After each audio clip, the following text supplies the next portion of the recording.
এদিকে কাকডাকা ভোর থেকেই বড় পর্দায় খেলা দেখছেন লাল সবুজ সমর্থকরা। এই মুহূর্তে ঢাকা বিশ্ববিদ্যালয়ের টিএসসি এলাকায় আছেন রিপোর্টার মাহবুব রিমন।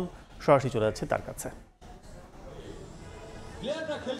জিততেই হবে, জেতা উচিত, এমন একটা সমীকরণের ম্যাচ। ডালাস থেকে সহকর্মী সাজিদ মুস্তাহিদ জানাচ্ছিলেন সবশেষ খবর। একেবারে অভিন্ন চিত্র কিন্তু ঢাকা বিশ্ববিদ্যালয়ের টিএসসি, অর্থাৎ ডালাস থেকে বাংলাদেশের, অর্থাৎ ঢাকার দূরত্ব কিংবা গোটা বাংলাদেশের দূরত্ব যাই হোক না কেন, সেই দূরত্ব যেন একটা বিন্দুতে মিশে গেছে।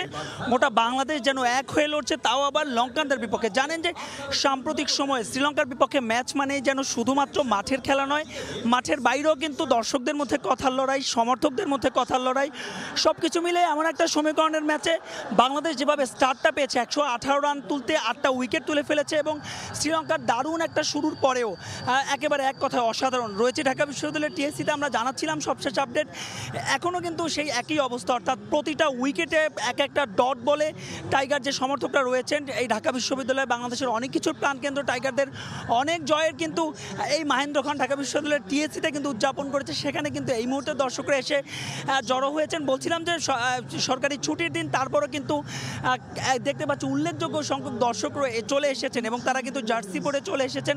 সব মিলিয়ে কিন্তু একটা উৎসবের আবহ, গোটা দেশেরই আসলে উৎসবের আবহ। এবং বিশ্বকাপের আজকের ম্যাচটা যদি বাংলাদেশ জয় দিয়ে শুরু করতে পারে, নানা সময় কিন্তু বাংলাদেশের কিছুটা হলো ব্যাট প্যাচের মধ্য দিয়ে যাচ্ছে। বিশেষ করে সাম্প্রতিক সময় বাংলাদেশের পারফরমেন্স একেবারে তথৈবচ ছিল। সেখান থেকে যদি বাংলাদেশ আজকে লঙ্কানদেরকে হারাতে পারে বললে ভুল হবে, অবশ্যই লঙ্কানদেরকে হারানো উচিত।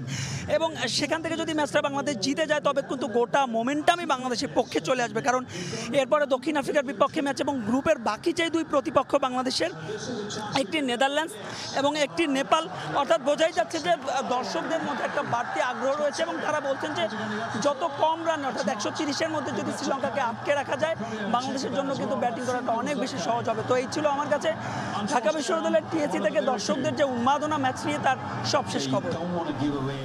এখন সরাসরি ছিলাম ঢাকা বিশ্ববিদ্যালয়ের টিএসসি চত্বরে।